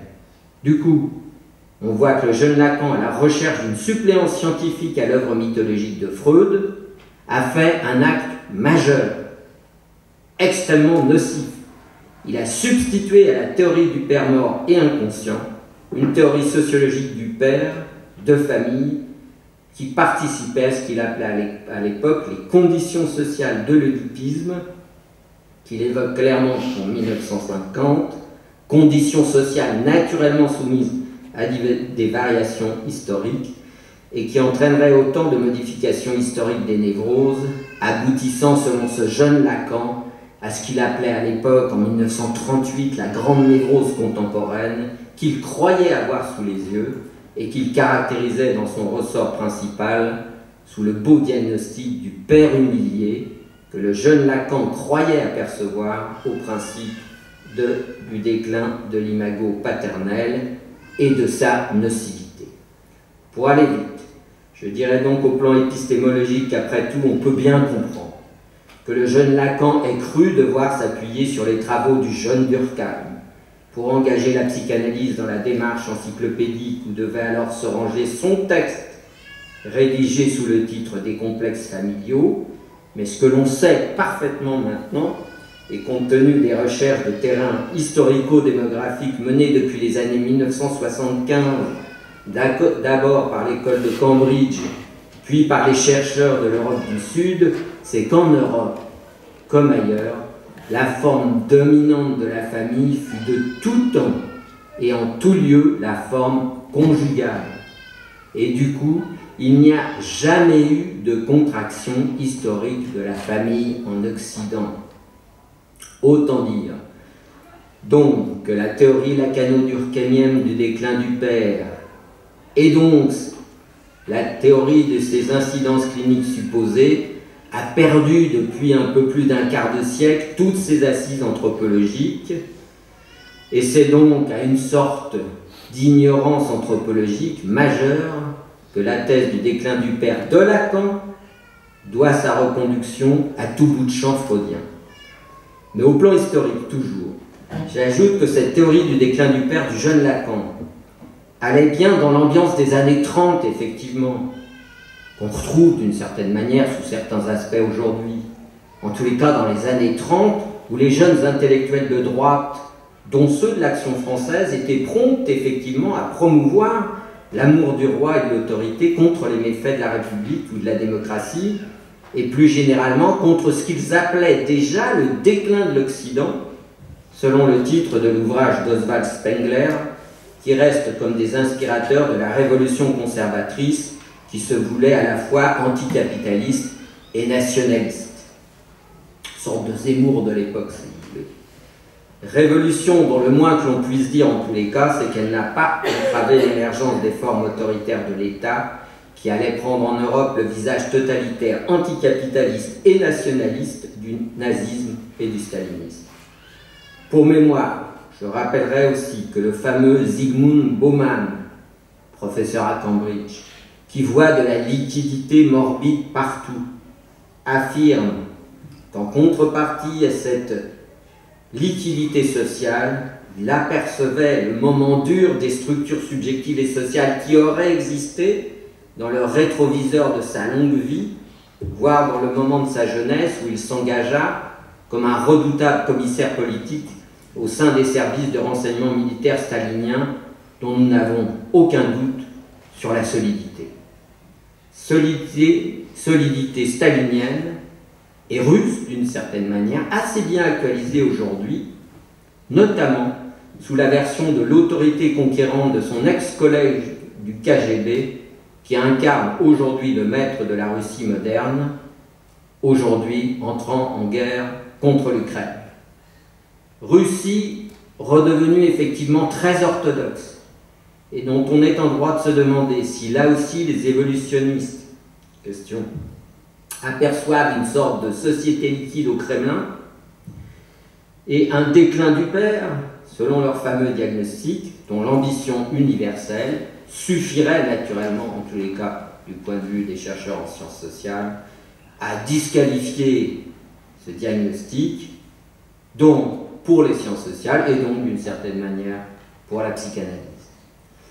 Alors, si de ce point de vue historique on sait que le Lacan du déclin du père avait bien fréquenté quelques cercles de l'action française, le jeune Lacan, et si j'ai déjà fait remarquer que son beau diagnostic du père humilié de 1938 ne lui vient pas du tout d'une rigoureuse observation clinique, mais de sa passionnante lecture de Claudel, pour qui la République fut une injure à l'amour du père, du pape et de l'aristocratie, j'ai souvent dit aussi que ce fut une des grandeurs de Lacan, de se déprendre de ce tropisme réactionnaire, superbement incarné par Claudel, pour laisser là, donc Lacan a laissé là sa théorie évolutionniste de la valeur du père, et il a épousé à partir de 1953 la théorie de la fonction symbolique de Lévi-Strauss, d'où Lacan déduit, pour le dire vite une nouvelle fois, que le père inconscient est un pur signifiant, c'est pas le papa dans la famille, c'est un pur signifiant, un signifiant, dit-il, à valeur zéro, le nom du père, un signifiant d'exception qui, selon les recherches de Lévi-Strauss, je cite Lévi-Strauss, permet à la pensée symbolique de s'exercer. Et c'est dans ce transfert à Lévi-Strauss que Lacan devint structuraliste et freudien sur la question du père, car en effet, quoi de plus symbolique et d'efficace que le père mort? D'où le fait que, selon moi, dès 58-59, c'est-à-dire dès le désir et son interprétation, Lacan ne cherchait pas à prophétiser du tout une sortie de l'âge du père, mais à situer l'évolution de la figure inconsciente du père à partir de la valeur, non plus de la valeur sociale du chef de famille, mais à partir de sa valeur signifiante indexée à la place que le signifiant père occupe au cœur des déboîtements mythiques ou religieux que connaît l'histoire mythologique des sociétés occidentales dans laquelle nous sommes. Par là, Lacan a rejoint de manière saisissante le Freud de Moïse et le monothéisme. Alors Lacan s'est lui-même moqué de nombreuses fois de cette théorie du déclin du père qu'il avait lui-même formulée. Je cite, 57, alors, depuis cette conversion structuraliste, Lacan, redevenu ce freudien, a brocardé plusieurs fois cette théorie, développée par ses élèves qui ont repris cette théorie. Leur quête d'environnement, dit-il, là on voit l'option sociologiste, leur quête d'environnement les amène à errer comme homme en peine de la mère frustrante à la mère gavante, ou encore à errer dans cette recherche sur une carence paternelle dont la répartition ne laisse d'inquiéter entre le père tenant, le père débonnaire, le père tout-puissant, le père humilié, etc. Et il serait faux de croire que, pour ce qu'il en est de la carence paternelle, la fameuse, cette idée ne réapparaît pas sous la plume de Lacan, puisqu'en 72, il reprend la question en ces termes-là, et pater. On s'est beaucoup interrogé sur la fonction du pater familias. Il faudrait mieux centrer ce que nous pouvons exiger de la fonction du père. Cette histoire de carence familiale, qu'est-ce qu'on s'en gargarise? Il y a une crise, c'est un fait. Enfin, ce n'est pas tout à fait faux. Les patères ne nous épatent plus. C'est la seule fonction décisive du père, indique-t-il, alors qu'il est un jeune psychanalyste de 71 ans. Mais est-ce si grave? Il poursuit, j'ai déjà marqué que si le père était un législateur, ça donnait le président Schreiber comme enfant. Rien de plus. Sur n'importe quel plan, le père, c'est celui qui doit épater la famille. Si le père n'épate plus la famille, naturellement, on trouvera mieux. Ce n'est pas forcé que ce soit le père charnel. Il y en a toujours un qui épatera la famille, dont chacun sait que c'est un troupeau d'esclaves. Il y en aura d'autres qui l'épateront. Voilà, je vais conclure là-dessus pour laisser maintenant la parole. Je vais en gros orienter l'essentiel de ma contribution. Merci. Alors Jean-Pierre, c'est à vous. À quoi nous a contraint la clinique? Oui, alors je vais réserver, si vous le voulez bien, pour le débat, la discussion. Donc je vais, plutôt que de me conformer à l'image qui a été donnée de ce que je dis, je vais essayer de vous dire ce que je pense aujourd'hui, et puis à partir de là, on pourra discuter. Alors, c'est assez amusant parce que tout à l'heure, d'abord je voudrais quand même m'associer à Marcos Zafiropoulos pour remercier Georges Schock, que je partage tout à fait, je l'ai dit tout de suite, cette idée non seulement que c'est pas fréquent d'avoir ce type de débat, c'est le moins qu'on puisse en dire, et deuxièmement que je trouve ça hautement dommageable pour la psychanalyse, quelle que soit la valeur de l'un ou l'autre qui arrive à être, c'est pas ça le problème, mais je pense que la psychanalyse telle qu'elle est aujourd'hui ne peut pas se passer de débat sur des points aussi fondamentaux que ceux que nous sommes d'accord, il faut en parler. Ça vaut pour d'autres choses, je ne les ai pas en tête comme telles, mais en tout cas, si j'ai directement moi accepté, c'est parce que je trouve que vraiment c'est essentiel. Je ne vais pas développer ça, mais ça fait partie, sinon les psychanalystes vont se retrouver comme des exemples même de ce que vous trouvez qu'il n'y a pas de problème, la déliaison sociale, mais ils finissent par être eux-mêmes, chacun des petits morcelés complètement, protégés par leurs propres institutions de ce qui n'est pas leur discours, donc finalement protégés de l'altérité, alors qu'ils devraient en être en principe ceux qui sont les plus à vif. Donc merci Georges Schock pour cette point de vue. Vous venez de donner une histoire tout à l'heure sympa, je trouve, parce que en disant qu'il y avait 63 fois le mot phallus, 73, pour pire, je pense que je dois vous accuser d'un déclin du phallus. Ben oui, puisque le constat de déclin n'est pas d'office une plainte, contrairement à ce que vous faites porter. Le constat du déclin, les mines de charbon, ça ne marche plus très bien. Et je crains que d'ici quelques années, on dise la même chose du pétrole. Alors, c'est pas parce que je constate qu'il n'y a plus de pétrole, enfin, vous avez toujours des idées. Moi, je viens de Belgique, en France, on a des idées, heureusement. Mais s'il n'y a plus de pétrole, il n'y a plus de pétrole. Il faut savoir qu'est-ce qu'on va faire. La question est celle-là. La question n'est pas de se plaindre ou de se lamenter. Parce qu'en en insistant, ce qui a peut-être d'ailleurs été un moment, au début en tout cas, de l'émergence de ce point, effectivement, je peux accepter tout à fait la critique là-dessus, mais je pense que c'est quand même pour moi important de repérer que, personnellement en tout cas, ça ne me cause pas de plainte, ça ne me cause pas de regret, c'est un constat. Et un constat que je maintiens, contrairement à ce qui a été en désaccord avec Marcos Zafiropoulos. C'est un constat parce qu'il est même en cohérence interne avec la démocratie, figurez-vous. Je trouve, par exemple, ce que je viens d'écrire, je vous lis, il ne s'agit pas d'un déclin du père comme constat catastrophiste. Il s'agit d'un déclin du père en phase avec la sortie du religieux. Autrement dit, d'une avancée collective qui, pour en arriver à l'autonomie revendiquée, pas seulement au niveau collectif, mais au niveau individuel désormais, si on parle de ça, je m'associe assez à cette réflexion sur la deuxième crise de la démocratie qui est en train de nous arriver actuellement. La première est en 1900 autour du suffrage universel, celle-ci étant, comme l'indique Marcel Gauchet, sur la spécificité de l'individu. Déclin du père en phase avec la sortie du religieux, qui n'a d'autre manière de procéder que de devoir parachever la structure religieuse jusque dans la structuration psychique elle-même. Nous n'en voulons plus du religieux. Ce n'est quelque chose, en tout cas dans nos démocraties, en tout cas, c'est quelque chose qu'on refuse. On ne marche plus dans ce système-là. On ne veut plus que ce soit le religieux qui organise le lien social. Malheureusement, comme vous le savez, tout le monde ne partage pas le même point de vue. C'est le cas de le dire aujourd'hui. Mais ça me semble très clair. Et que le déclin du père intervient dans cette idée. On assiste donc aujourd'hui à une nouvelle poussée de l'extension du concept d'autonomie, à une relance du processus de sortie de la religion, qui ne passe cette fois plus seulement par l'organisation collective, mais qui s'astreint à dissoudre partout où faire se peut les traces du religieux pour permettre ainsi le renforcement pour un chacun de son autonomie. Donc moi je pense que la question du déclin du père, elle est de cet ordre-là. Bon.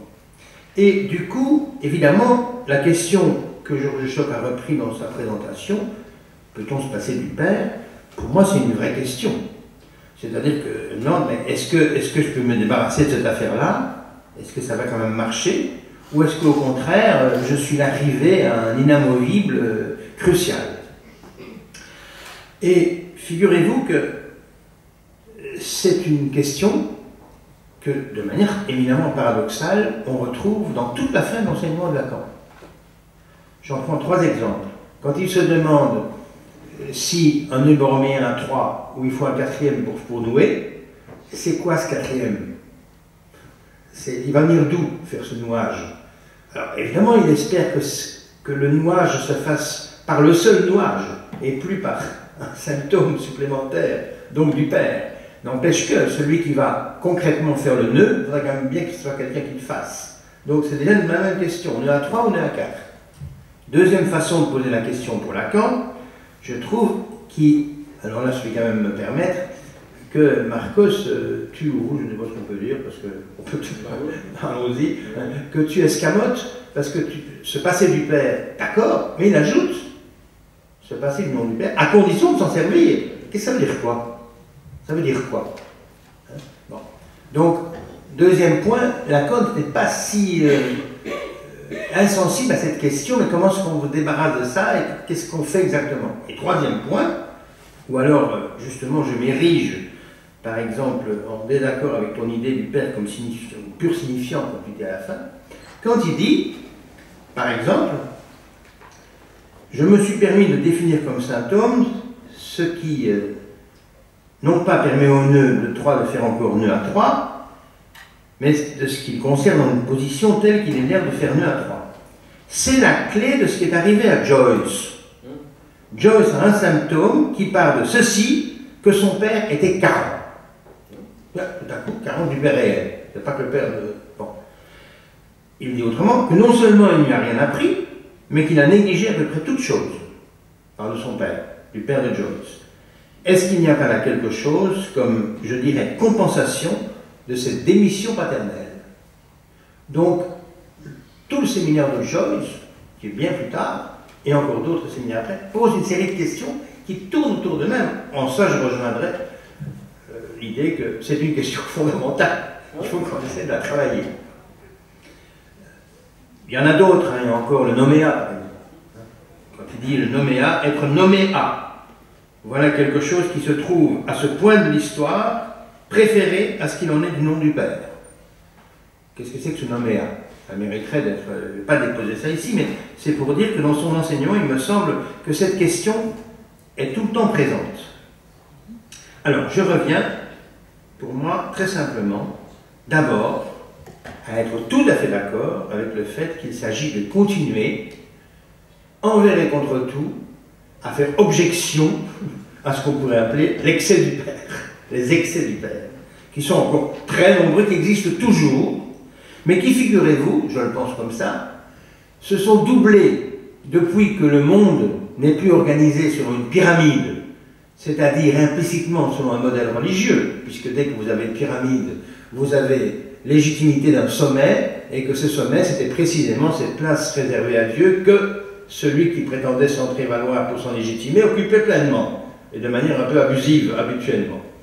Donc ce modèle-là ayant basculé, ça a pris du temps, hein, mais voilà, en 2 siècles, on peut dire que ça a vraiment basculé. Les années 80, me semble-t-il, fait vraiment la bascule complète. On passe à un modèle réticulaire, réseau, horizontal, plutôt que vertical, pour aller vite.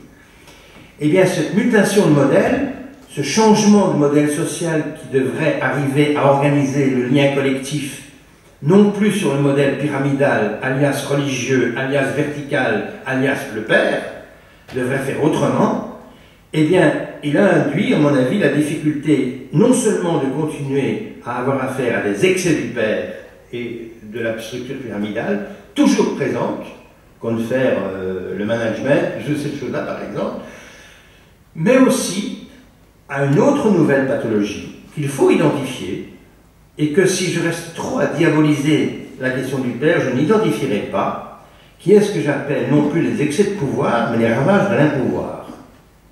C'est-à-dire qu'il y a au fond des groupes, des collectifs, et là je ne parle pas de choses générales, je n'oserais pas pour le moment, encore que, mais je parle même d'institutions, des groupes, quand on arrive, on a l'impression que tout le monde est en train de prendre son pied chacun comme il a envie, mais qu'il n'y a plus moyen que ça fasse unité de travail suffisante que pour être à la hauteur de la tâche à laquelle, en principe, on a la charge. Ça, c'est au niveau collectif. Alors donc, vous voyez qu'à mon avis, et peut-être que c'est par là qu'on devrait travailler, il n'y a pas deux antagonismes. Il n'y a pas les évolutionnistes et les autres, je ne crois pas, et les structuraux. Je pense qu'il y a les structuraux, les évolutionnistes plaintifs et nostalgiques, et un évolutionnisme qui essaye de trouver une voie qui finisse par reconnaître que ce soit pyramidal comme modèle, ou que ce soit comme horizontal, réticulaire, comme c'est plutôt le cas aujourd'hui, finalement, dans les deux manières de faire, on ne peut se dispenser de ce qui fait la contrainte langagière. La contrainte langagière, c'est quoi pour moi? La contrainte langagière, ça veut dire ce que Lacan, comment est-ce qu'il a relu Freud finalement, lorsqu'il dit qu'il a découvert l'ensemble de ce que Freud a mis au travail et est parvenu à mettre en évidence, ça ne sont finalement rien d'autre que des conséquences du fait que nous sommes des êtres parlants. Vous voyez donc que derrière ces deux modèles, l'actuel et celui dont on vient, il y a quelque chose qui est au-dessus d'eux, qui est une tiercéité langagière, qui nous contraint à des choses. Et j'ai retrouvé dans le livre de Zafiropoulos que j'ai lu, je suis très contente d'avoir été obligé de le lire, parce qu'au moins j'ai appris plein de choses d'un certain point de vue, et je suis en désaccord flagrant avec d'autres, comme ça. C'est que quelque part tu dis, le sujet doit céder une part de sa propre jouissance pour que s'embraye sa relation à l'autre du social. C'est tout à fait juste, et indépendamment du système dans lequel on se trouve, que ce soit le pyramidal, que ce soit... De toute façon, il faut qu'il cède quelque chose. C'est-à-dire, il faut qu'il y ait une négativation de sa jouissance. Il n'y a pas moyen d'arriver à la parole et à ce que parler veut dire si le sujet ne commence pas par consentir à une perte de jouissance. Perte de jouissance totale, pleinement satisfaisante, qui évidemment est un petit peu celle que l'on fantasme du temps du besoin, du premier âge, hein, puisque là, forcément, dans l'après-coup, on peut toujours penser qu'on avait réponse à tout, d'une certaine façon, par l'autre maternel, ou par le premier autre qui s'occupe d'eux, peu importe. Dans mon livre Les couleurs de l'inceste, j'ai résumé ce qu'exige la condition langagière en deux points tout simples, et deux points mais fondamentaux sur lesquels je trouve que vous pouvez danser sur votre tête, mais ça ne changera pas, sauf à perdre ce qui est notre spécificité humaine, le langage. Il ne faut quand même pas l'oublier.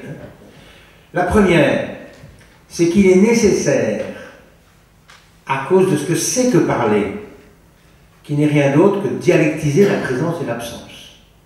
Puisqu'au fond, parler, ça permet de faire venir ici quelqu'un qui n'y est pas, Lacan, Freud, peut-être l'autre, mais ça se paye d'un prix, c'est que quoi que l'on ait comme objet, quoi que l'on ait comme satisfaction, elle sera toujours déjà marquée par une sorte de négativité qui est la conséquence de la négativation de jouissance dont je viens de parler.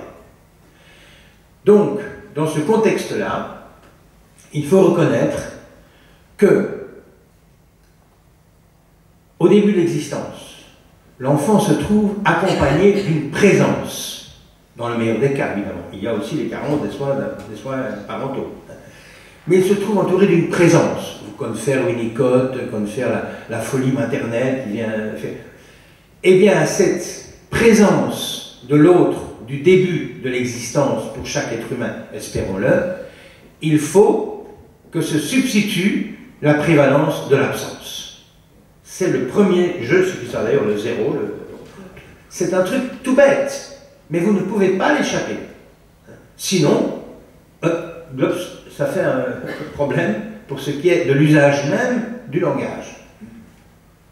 Deuxième point, donc, un renversement de prévalence. Début de la vie, prévalence de la présence. À un moment donné, il faut que s'inscrive l'absence d'une manière contraignante, j'ai envie de dire, parce que l'absence, si vous restez dans la présence, elle ne va pas seulement se rencontrer. Il faut que, et c'est toujours à travers les autres, puisque forcément, le petit sujet qui arrive, lui, il est in face, non parlant, et il va d'abord se brancher sur le monde des autres. Et deuxième point, que je trouve tout à fait crucial, et qui a aussi rapport d'ailleurs avec le langage, mais c'est via la langue, c'est qu'il faut que la prévalence du début de l'existence comme étant la merveille du monde narcissique, investie par les parents au nom de leur propre narcissisme, d'ailleurs, eh bien il faut que cette prévalence narcissique du début de la vie se substitue la reconnaissance de la prévalence du collectif. Bon. C'est incontournable. Et d'ailleurs, ça se manifeste dans la langue, puisque chaque enfant commence par jargonner, par faire des vocalises, par parler, papoter du mamalais, comme on dit avec papa-maman, et puis à un moment donné, petit à petit, il va quand même accepter d'en passer par les contraintes d'une langue qui a existé avant lui, qui est celle de la culture de ses parents, une ou deux ou trois, peu importe, mais en tout cas, personne ici dans la salle ne pense avoir inventé le français. Nous savons bien que nous l'avons hérité des autres, et donc ça vient bien dire cette nécessité d'une prévalence du collectif sur le sujet. Alors, avec ces deux points-là, j'ai résumé à ces deux points-là les choses incontournables que nous impose le langage, indépendamment du système sociétal dans lequel nous nous trouvons. Ce qui ne m'empêche pas de m'autoriser à poser la question: est-ce que le système sociétal qui se veut horizontal arrive à aider à cette double exigence, ou est-ce qu'au contraire, il laisse les choses un peu en panne? Et je pense que, effectivement, il y a une difficulté aujourd'hui qui n'est pas tellement née de notre horizontalité, qui est plutôt née de notre vœu légitime de nous débarrasser de la verticalité modèle religieux, mais de penser que du fait même, ou de ne pas arriver à reconnaître ou à distinguer, que de ce fait même, nous pensions aussi pouvoir nous être débarrassés de toute verticalité, ce qui est faux. Ce qui est faux, parce que la verticalité est inscrite dans la dimension du langage elle-même, pas en tant que verticalité religieuse, mais en tant que, au-delà de nous-mêmes, qui est partie intégrante de ce que c'est que les êtres humains. Comment encore cette dimension-là va-t-elle aujourd'hui se faire entendre? Eh bien, il me semble qu'en ayant fait la bascule que l'on a fait, sur laquelle j'insiste beaucoup, je ne nostalgise pas. Simplement, en ayant fait la bascule que l'on a fait, tout à coup, l'on a donné, sans le vouloir et sans le savoir, une légitimité extrêmement puissante à celui qui est enfant, c'est-à-dire qui reste soumis, en principe, à devoir en passer par la génération du dessus pour appréhender ce qu'il en est de sa condition d'être parlant, eh bien, à cet enfant-là, on lui a donné une légitimité pour récuser cette négativation de jouissance à laquelle il est nécessaire de passer pour rester dans la spécificité de l'humain. Et c'est nouveau. Alors vous connaissez le vieux truc qu'on dit toujours, et on a raison de rappeler que Platon déjà avait dit que les terres, ça n'allait plus, etc. Et c'est vrai, parce que là nous sommes dans la contestation. Et depuis des siècles, je pense qu'il y a eu la contestation des pères par les fils, et heureusement, ça fait partie de la donne par laquelle chacun se réapproprie son histoire. Mais ici, nous ne sommes pas dans la contestation, nous ne sommes plus dans la contestation. Parce que quand vous contestez, vous reconnaissez la place et la légitimité de la place des autres, ou de l'autre. Tandis que quand vous récusez, vous lui dites « j'en ai rien à cirer de ce que tu interviens de cette place ». Pardonnez-moi, Dans la clinique, on entend ça aujourd'hui. On entend les enseignants qui disent « mais elle m'a dit n'importe quoi ». Il n'a pas tellement joué à la contestation, parfois, il a la légitimité, où il se croit, où il s'autorise, où il se sent la légitimité de pouvoir récuser. Ce qui est quand même finalement un rappel par la génération du dessus ou par quelconque qui se trouve en cette position d'adresse, ça peut être un enseignant évidemment, de pouvoir du coup avoir le droit de ne pas se laisser interpeller par ce qui reste une contrainte. Du coup, figurez-vous que s'introduit la confusion entre ce passé du père, qui est toujours, je pense, l'enjeu, même l'enjeu de la psychanalyse, en tant qu'en finir avec le religieux, confusion entre ce passé du père et ne pas s'en servir, ce qui n'est pas la même chose, puisque dans ce contexte-là, il ne s'en sert plus. Il ne veut plus se servir de cette position. Les conséquences, pour moi, ne sont pas les mêmes. Sur le modèle récusation, qui aujourd'hui me semble lisible, la conséquence est ceci, c'est que la frappe, la marque de ce que l'on doit au fait d'être des êtres de langage, c'est affaibli. Ça ne marche plus très bien de la même façon. On est en difficulté avec ça. Et je pense personnellement que ça n'est pas un déclin du symbolique, c'est un déclin de l'appropriation subjective de cette condition symbolique qui nous contraint. Pas la même chose. C'est le travail qui est fait, qui doit être fait par chacun pour s'approprier cette condition d'être langage qui permet comme une sorte de débrayage. Et ça a des conséquences collectives sur le lien social et sur la singularité. Sur le lien social, parce que ça provoque ce qu'on doit, je pense, constater, c'est que nous sommes multi-êtres singuliers les uns à côté des autres, c'est ce qu'on appelle un peu notre individualisme pour aller vite, mais on ne sait plus très bien qu'est-ce qui fait vraiment liaison sociale. Et on est embarrassé avec ça, et d'ailleurs, je vous signale que certains viennent nous rappeler, pas seulement à corps et à cri, mais avec des armes, que le modèle religieux, c'est lui le bon, parce que lui, il tient devant cette sorte d'évanescence dans laquelle nous, on est en train de ne plus très bien savoir.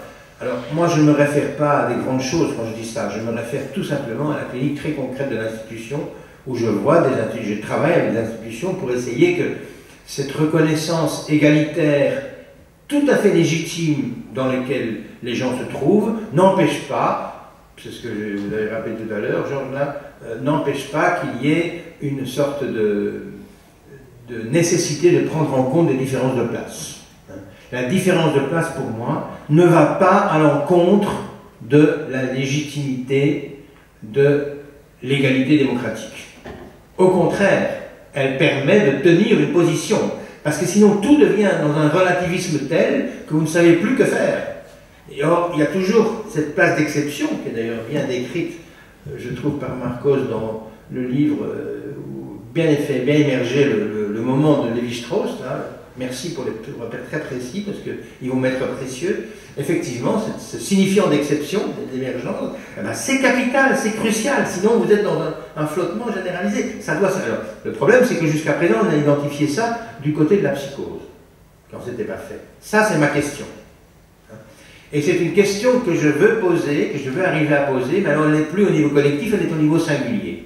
Et c'est pour ça que je n'accepte pas la diabolisation que certains font de ce qui est le déclin, parce qu'en faisant ça, on finit par évacuer ou ne pas vouloir prendre en compte la spécificité qui est très intéressante de ce à quoi nous sommes en train d'avoir affaire, de plus en plus. En tout cas, moi, cliniquement, ça me semble assez évident.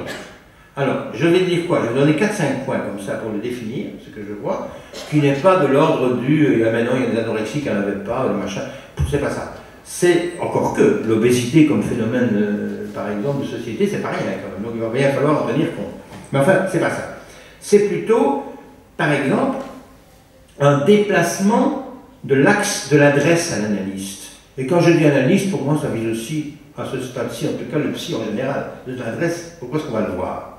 Eh bien, c'est vrai que hier, on allait le voir pour des problèmes de désir. Moi, quand j'ai commencé ma clientèle, je me souviens bien, il y avait beaucoup de mecs qui venaient en disant mince alors, j'aime ma femme, mais je désire ailleurs. Comment est-ce que je vais régler cette affaire-là? C'est très embêtant. Aujourd'hui, je vous donne le tableau, c'est pas tout à fait le même.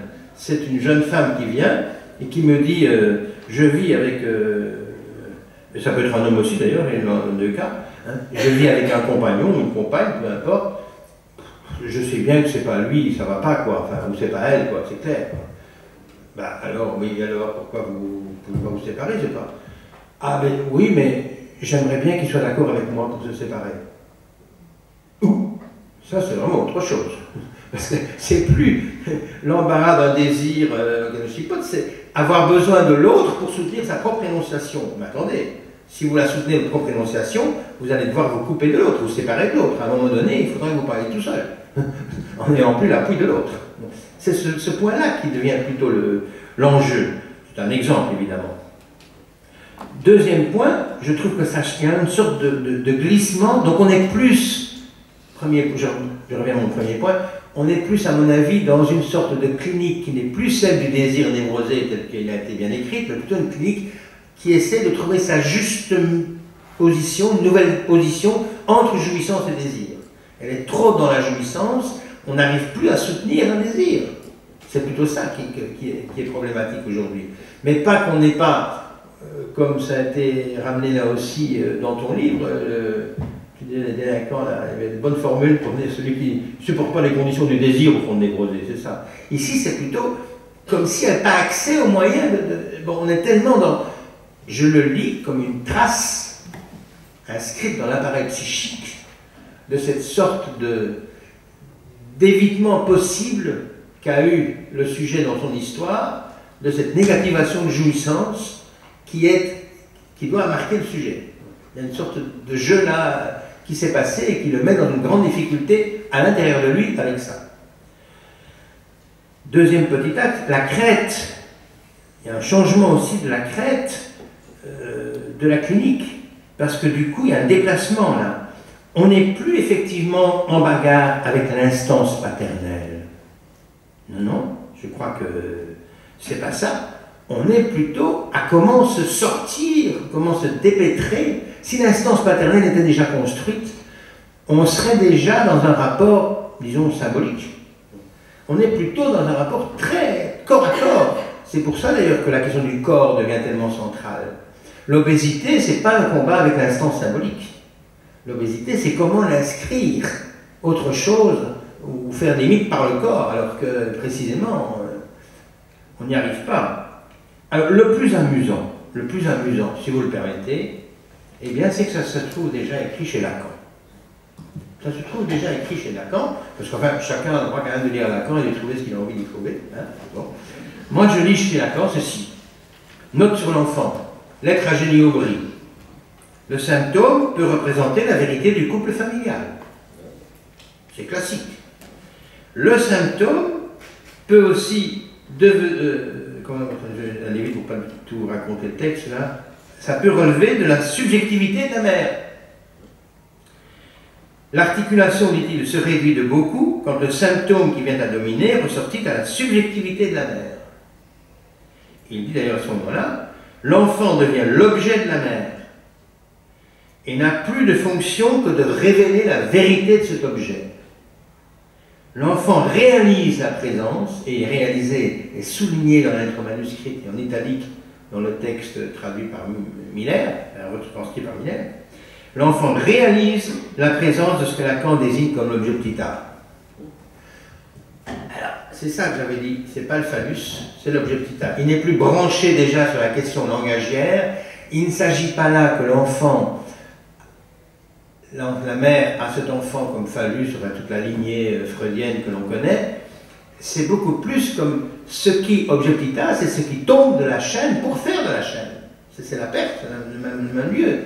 Et du coup, l'enfant se trouve dans une position où il n'a même plus besoin d'être du côté du phallique et de faire un boulot pour être le plus brillant, le plus tout ce qu'on veut. Il est d'emblée ce qui permet à la mère d'échapper à la perte. Si on reste dans un processus où il n'y a que la subjectivité de la mère qui est concernée.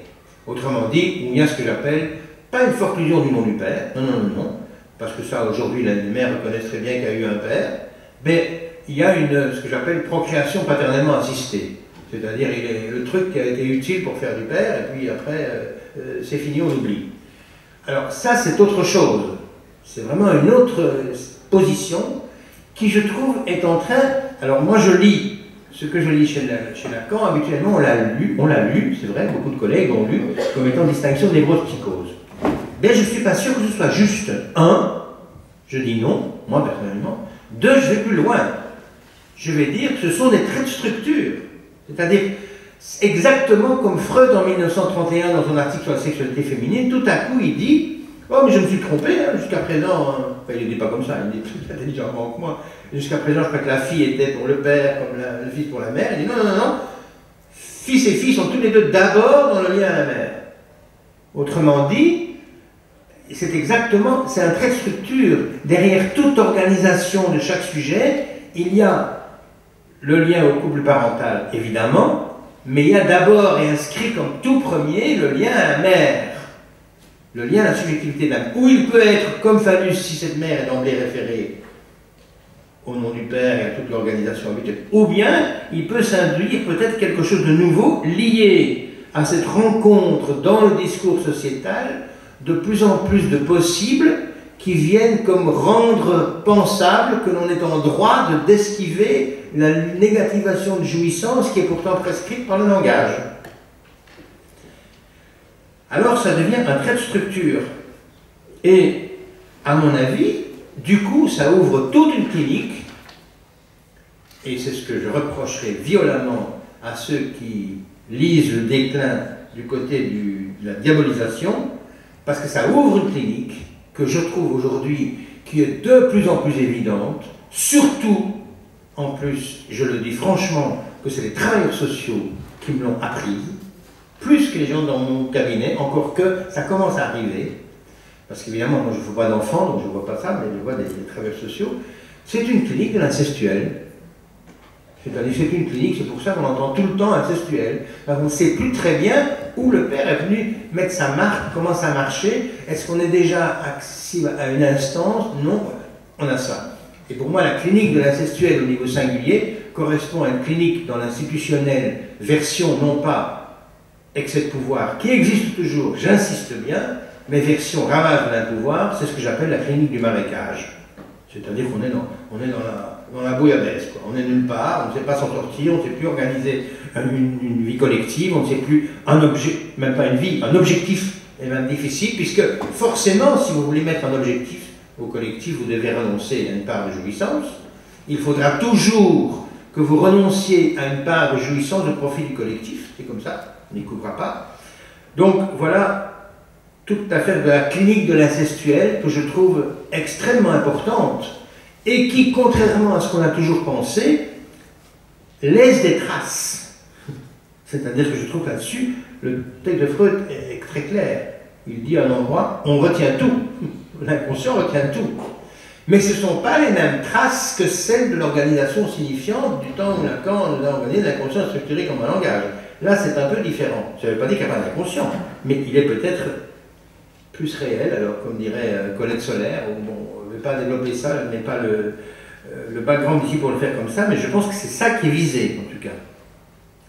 Troisième point, ça change quelque chose dans le maniement du transfert. Ben oui, pourquoi? Mais parce que le transfert, jusqu'il y a peu, était adressé en gros à l'instance paternelle, le fameux sujet supposé savoir.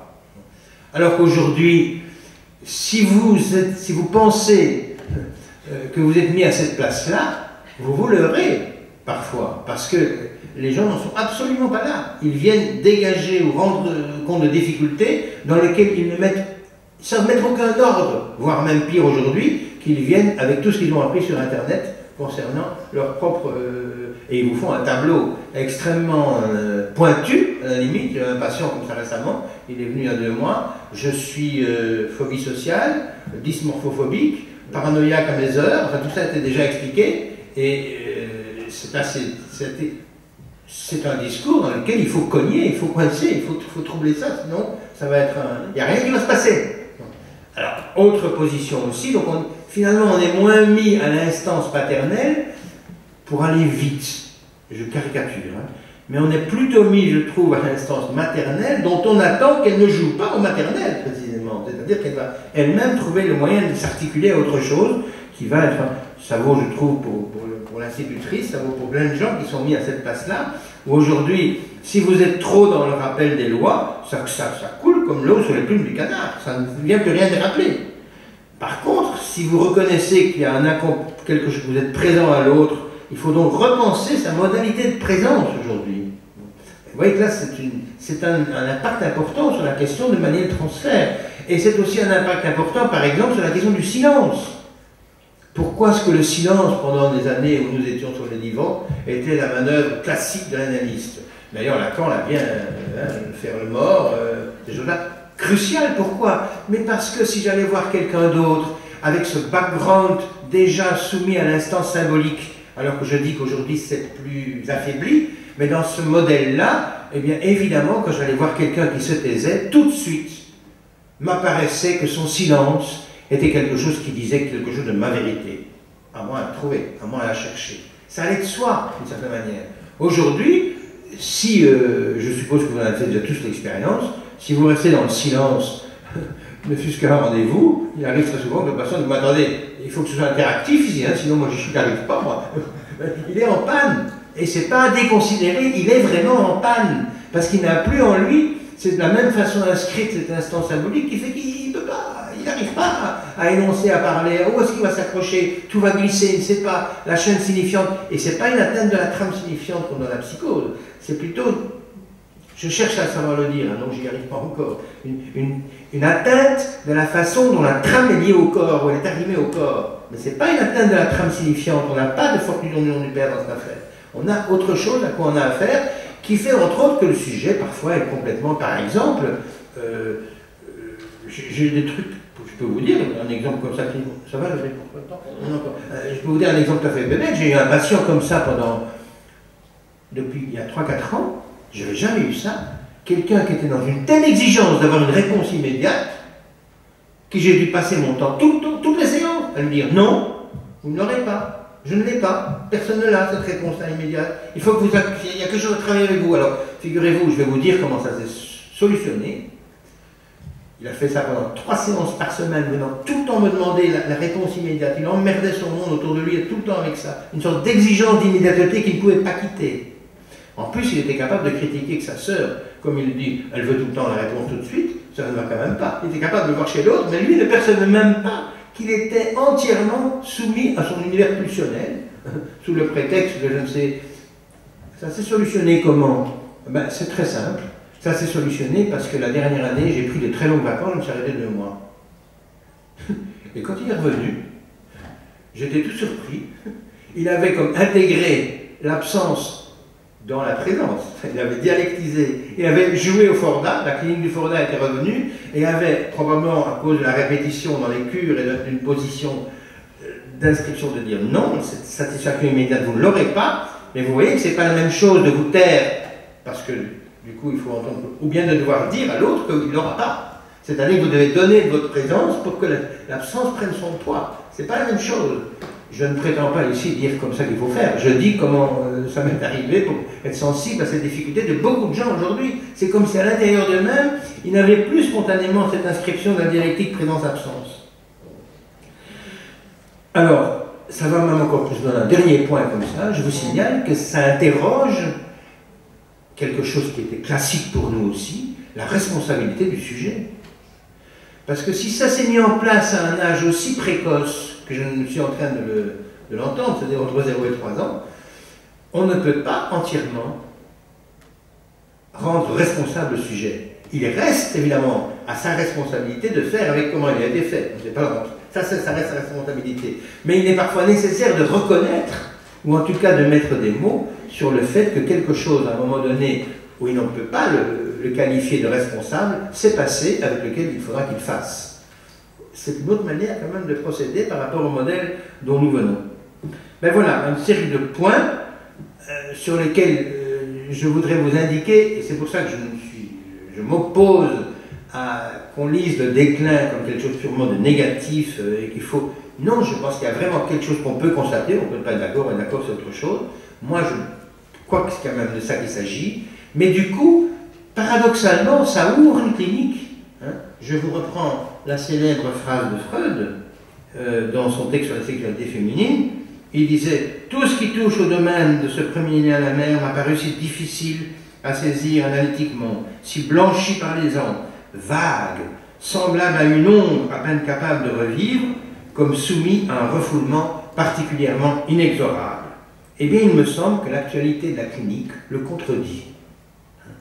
Tout cela est désormais à ciel ouvert, constituant un véritable nouveau champ clinique, jusqu'ici peu, voire pas du tout exploré, qui interroge la racine même de l'humanisation, et à vrai dire, je trouve que c'est son immense intérêt. Voilà, je vous remercie beaucoup.